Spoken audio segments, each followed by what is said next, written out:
Manille, 11 millions de Philippins, la capitale du pays. C'est là que je vais prendre le train.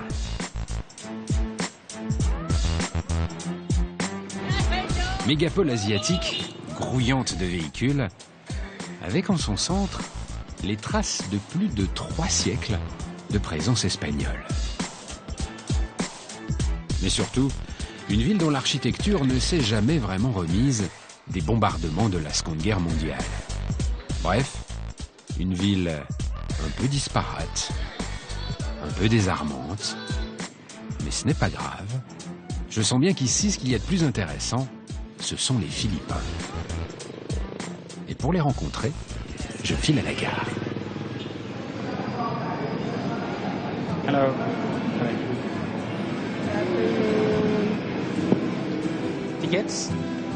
10 pesos.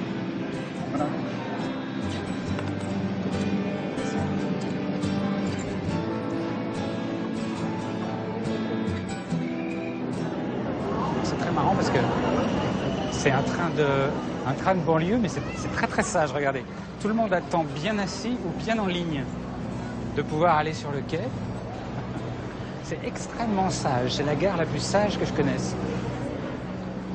C'est très, on ne sait pas parler fort dans une gare. C'est très rangé, très discipliné. Hein. Oui, nous sommes très disciplinés, les Philippins. Et pourquoi est-ce qu'il faut que ce soit aussi bien rangé? J'avais dit rangé, mais c'est des gens aussi bien disciplinés. C'est pas qu'on est bien élevés. C'est notre caractère. On est comme ça. Ça avance 2 par 2, là, ça c'est marrant. Ça.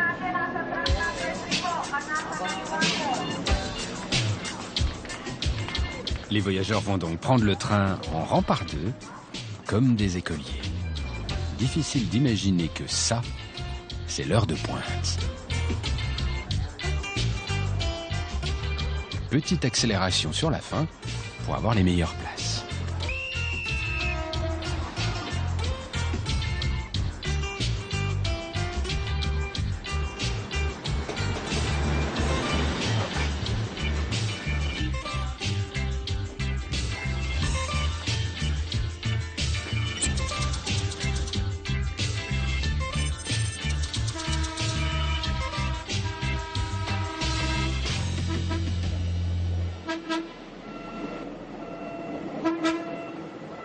Me voilà parti, un train de banlieue ordinaire, sauf qu'en tant qu'homme, je me sens, disons, un peu seul.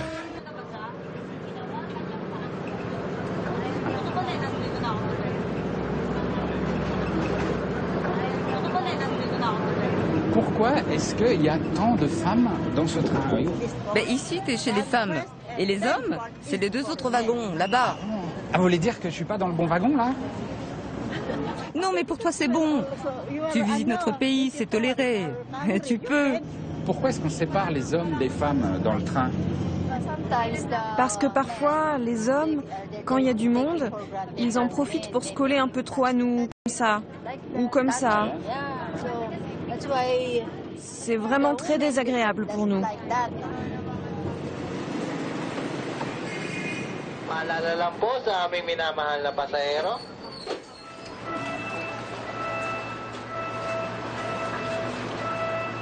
Bon, je vais rejoindre le wagon des hommes.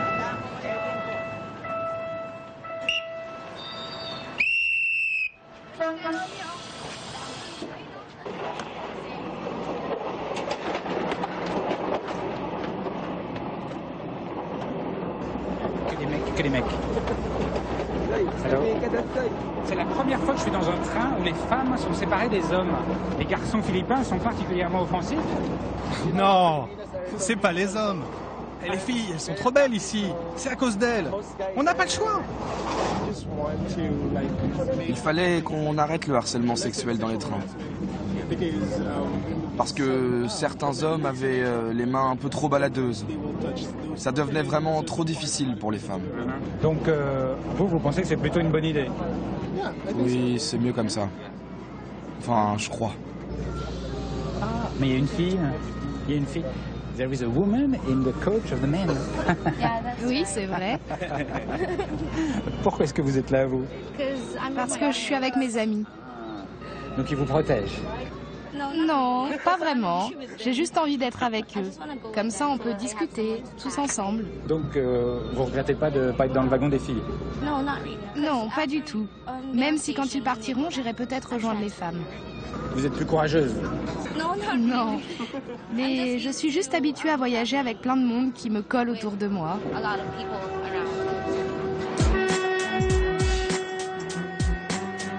À Manille, quand on descend du train, il faut souvent finir le parcours dans un drôle d'engin.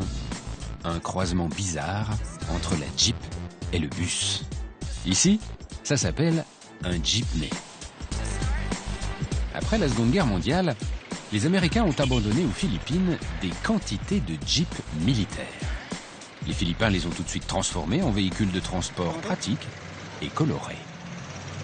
La tradition est restée. C'est l'un des moyens de transport les plus populaires du pays.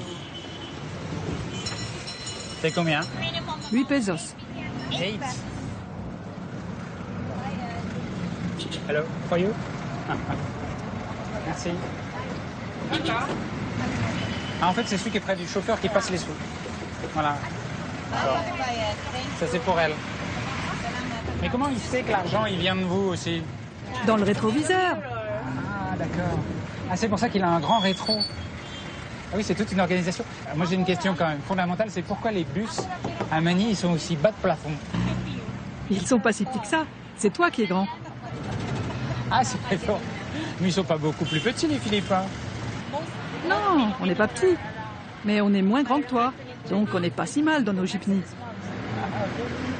Mais c'est vrai qu'ils ont de la gueule, hein, votre jeepney. Moi, j'adore. Ils sont super beaux. Oui, ce sont nos seigneurs de la route. Ils les font les plus beaux possibles, les plus colorés. De façon à ce qu'on les remarque bien sur les routes de Manille. C'est typique, non? Mais dans le mot seigneur, il y a le pouvoir, la puissance. Est-ce qu'ils passent plus vite? Est-ce que les autres leur ouvrent le chemin? Est-ce qu'il y a quelque chose comme ça? Oui, il y a de ça. Mais ça dépend surtout du chauffeur. Et on peut aller partout aux Philippines en jeepney? Oui, partout. Really? Même jusqu'aux montagnes, si tu veux. Si tu montes, c'est magnifique. Il y a des rizières tout en haut des montagnes. Et puis là, c'est la belle saison.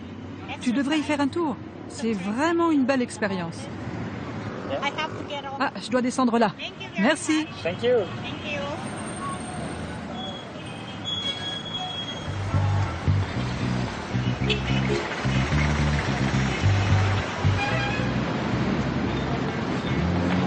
Et comment on fait pour arrêter quand on veut sortir?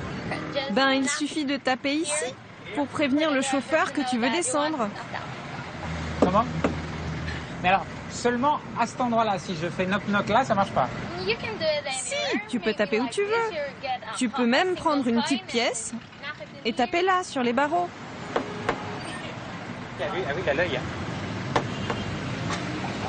Par là? Ça marche. Ok, bye bye. Thank you.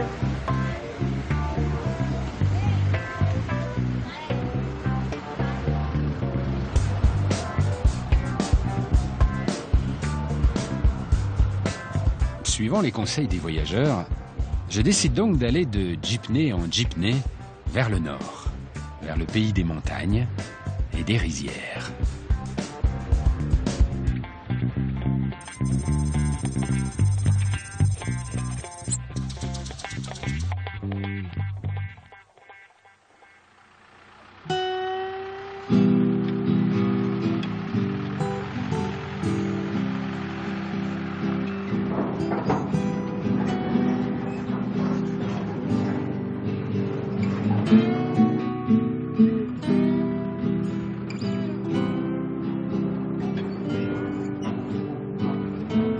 Ici, le jeepney est tout terrain. Et encore, il ne peut pas accéder à tous les villages. Il n'est pas rare de devoir faire 1 ou 2 heures de marche entre la route et les habitations sur un simple sentier.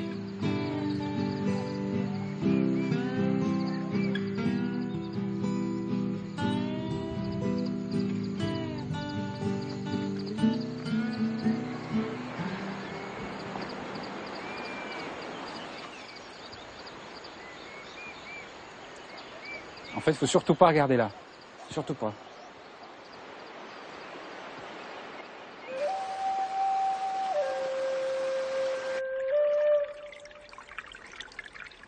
sent qu'on va changer de monde. Puis qu'on va changer d'époque aussi. Regardez ça, c'est ces petits canaux là creusés à main d'homme. C'est ce qui irrigue les rizières. Et ça a des siècles. Ça n'a pas changé. Il n'y a pas de tuyaux, il n'y a pas de PVC, rien du tout.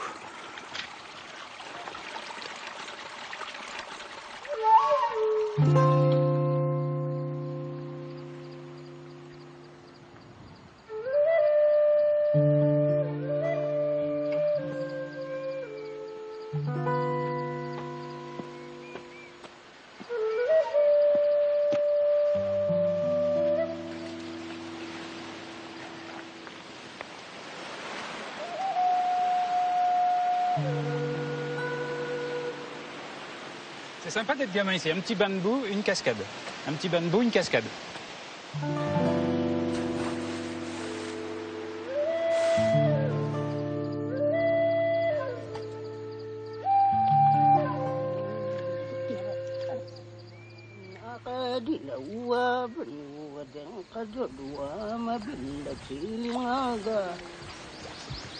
C'est la première fois que j'arrive dans une rizière.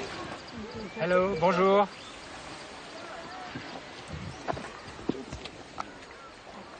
Oi, Aida, kumusta Juaro? Asyik jualan tahun. Kalau ya laju. Ayo. Ah, mais dis donc, mais vous êtes dans la boue jusqu'aux genoux. Oh, ma part, cette chaleur, ça fait du bien. Viens avec nous. Ok. C'est la première fois que je vais rentrer dans une rizière. Mais je pensais pas que c'était aussi boueux. Je vous ramène ça? Oh, bah, il n'est pas habitué, hein. Ça fait du bien. C'est vrai. Allez, tu prends comme ça et tu piques. Et on enfile juste dans le sol comme ça?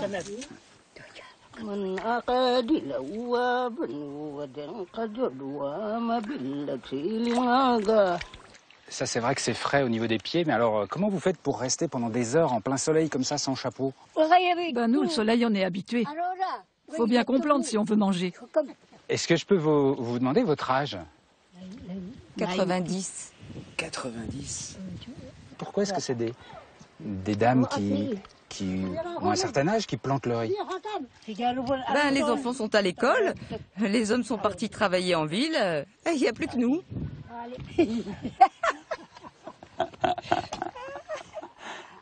Ça veut dire que si vous disparaissez, eh bien, les rizières vont disparaître avec? Non. Après notre mort, les jeunes auront vieilli.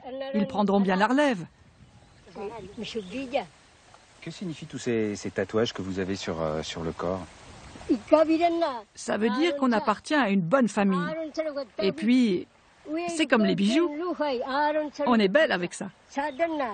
Donc ça veut dire que vous êtes très riche alors? J'aimerais bien. Mais il faut qu'on rentre, hein. Il fait vraiment chaud là. Ouais, c'est vrai que ça tape. Ok. Qui fait les tatous dans le village? C'est moi la tatoueuse du village. Tu veux voir? Ah ok, je vais voir.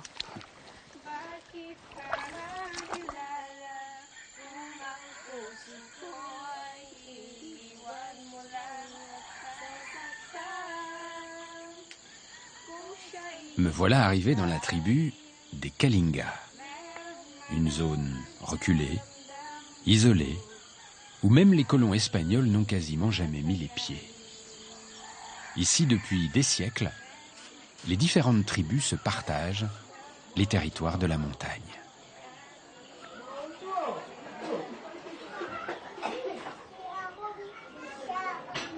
Je prends une aiguille.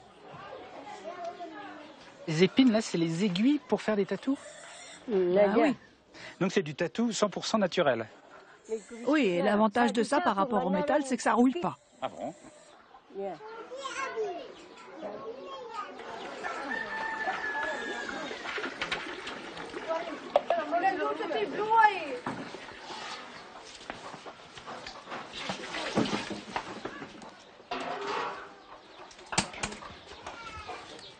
Regarde, je récupère la suie sur mon chaudron pour l'encre. Ah bon?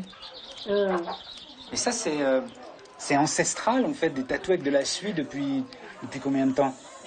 Moi, j'ai toujours tatoué comme ça. Je mets juste un peu d'eau, j'écrase bien les morceaux et c'est tout. Ah bon, l'encre c'est juste de la suie et de l'eau, tout simplement. Oui, oui. Faut juste bien mélanger. Ah bah dis donc.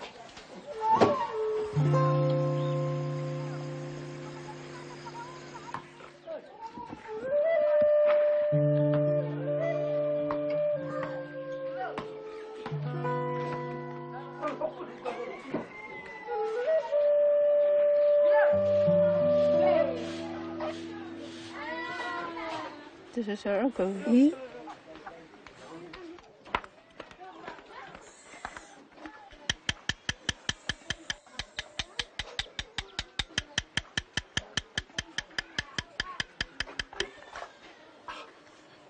Vous ressentez quoi? Qu'est-ce que ça fait? Ça fait un peu mal. Ça pique. Mais non, ça va passer. Et puis ça nous rend plus belles. On fait ça depuis toujours dans notre tribu, les Kalinga. Et même si tu es laide, une fois tatouée, les hommes te regarderont quand même. Et pourquoi ça vous plaît, vous, de les faire, les tatous? Pourquoi c'est vous qui les faites? Au départ, c'est mon père qui tatouait dans le village. Il m'a appris quand j'étais petite et c'est devenu mon gagne-pain. J'ai vu que c'est marqué sur votre bras, il y a quelque chose. Je peux voir? Grosita Francis. Qui est Francis? C'est une vieille histoire. Francis appartenait à une autre tribu. Et j'ai tatoué son nom pour ne pas l'oublier. Et pourquoi est-ce que vous voulez vous rappeler particulièrement de ce Francis? Parce que c'était un homme très bon. Est-ce que vous auriez eu une petite histoire d'amour avec Francis? Oui, nous étions très amoureux. Il m'a emmené dans sa tribu pour qu'on se marie. Et finalement, je suis rentrée au village toute seule, sans mari. Parce qu'à l'époque, les anciens ne voulaient pas qu'on se marie entre tribus rivales. J'ai été obligée de rentrer ici. Est-ce que vous regrettez, Francis, depuis toujours? Oui. Je pense souvent à lui. Mais il m'a dit que je devais me marier avec quelqu'un d'ici. Lui, il s'est marié avec une femme de sa tribu. Et vous avez été mariée depuis? Moi? Non, je n'ai jamais voulu. Je ne voulais pas aimer un autre homme que Francis. Il a pris toute la place dans mon cœur. Et puis, de toute façon, personne ne voulait de moi, parce que je suis trop laide. Oh non, ça c'est pas possible. Est-ce que c'est pas vrai? Vous êtes très belle. Oh, merci. T'es gentil, toi.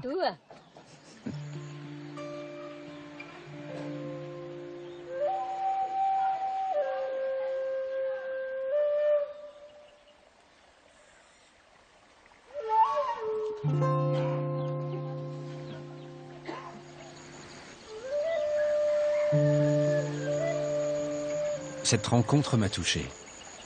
Aux Philippines, en quelques heures, on peut donc changer de monde, changer d'époque, et même de vie.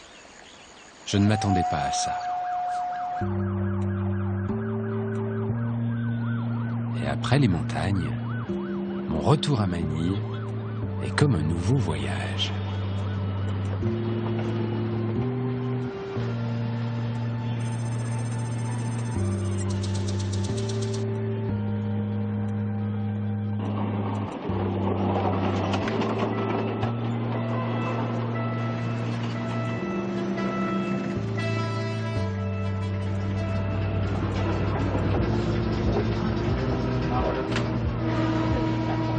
Allez voir le pilote. Hello. Bonjour. Je peux entrer? Ouais, vas-y, viens. Et j'entends dans le wagon que vous n'arrêtez pas de klaxonner. Pourquoi? Quand on arrive à chaque gare, eh bien, croisement d'une route, on doit klaxonner. C'est pour prévenir et qu'on n'ait pas d'accident ou qu'on renverse quelqu'un. Il n'y a pas de barrière le long des voies, donc on doit s'annoncer en permanence. Il y a beaucoup de gens qui squattent et qui habitent presque sur les rails. Et parfois, ils ont besoin de traverser les rails. Ils le font n'importe où, à la dernière seconde, souvent. Le train arrive, mais il court quand même. Les enfants, surtout. Ils traversent tout le temps. C'est presque un jeu pour eux.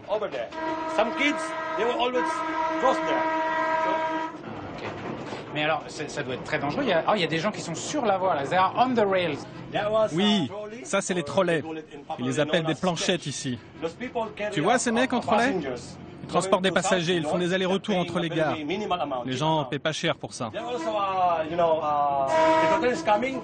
Et quand le train arrive, les gars basculent le trolley sur le côté. Dès que le train est passé, tout le monde remonte sur les rails et le trolley se remet en route. Il y a beaucoup d'accidents? Ben finalement non, pas tant que ça. Mais on passe toujours à 2 doigts du carnage à cause d'eux. Ils respectent rien. Donc on est toujours super tendu pour éviter l'accident. Nous prions nos aimables passagers de bien vouloir se diriger vers la droite de la rame pour la sortie sur les quais. Pourquoi est-ce qu'il y a des grilles devant la vitre? C'est parce qu'il y a quelques années, il y avait des bandes qui vivaient le long des voies, des fous, des marginaux. Et ils nous caillassaient quand on passait. Oui, oui, ils nous bousillaient les vitres.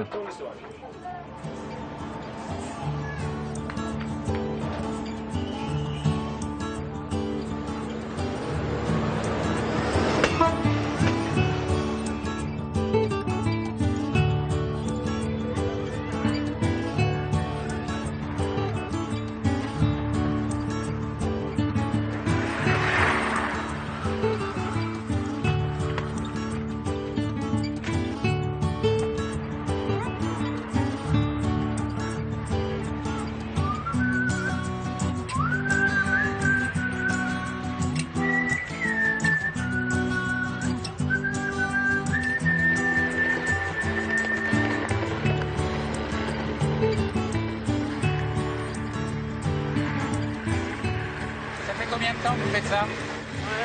J'ai commencé à 14 ans, ça fait 10 ans. J'ai pas fait d'études alors, à part trolley, j'avais pas vraiment le choix. Attends, faut que tu descendes, on doit laisser passer là. Reste sur le côté.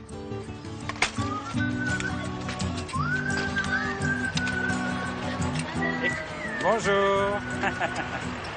Et comment ça marche la priorité? Qui est-ce qui a priorité?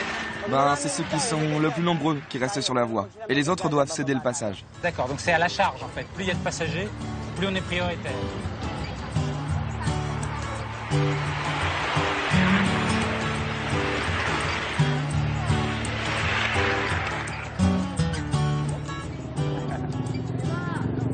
Et j'en reviens pas comme c'est populaire ce moyen de transport, ça a vraiment du succès. Et vous prenez souvent le trolley? Ça dépend des fois. Quand je suis avec mon gamin, c'est vrai que c'est pratique. Mais ça m'arrive aussi d'aller à pied. Les trains, ça vous fait pas peur? Non. On a l'habitude. Oui, c'est l'habitude. Vous allez où, vous? C'est comme elle, moi. Je rentre à la maison. En général, on s'arrête au croisement avec le jeepney et après on prend le trolley pour finir le dernier kilomètre jusqu'à la maison. C'est pratique et puis quand t'es chargé, c'est quand même moins fatigant de finir en trolley. Attention, il y a un train qui arrive derrière. Il y a un train. Mais Viens. Ça les fait rire.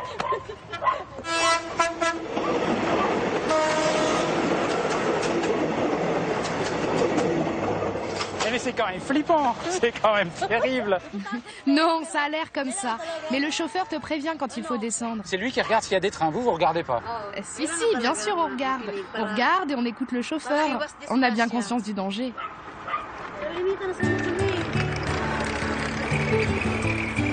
J'en reviens pas du trafic.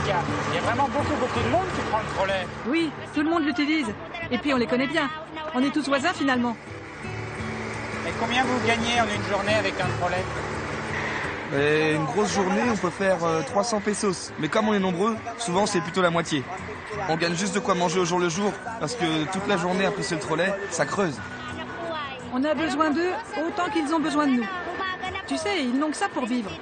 Alors nous, on paye un peu et ils nous rendent service. C'est comme ça que ça marche. Bon, moi, je m'arrête là. Ah, c'est la fin. Bye bye. Bye bye.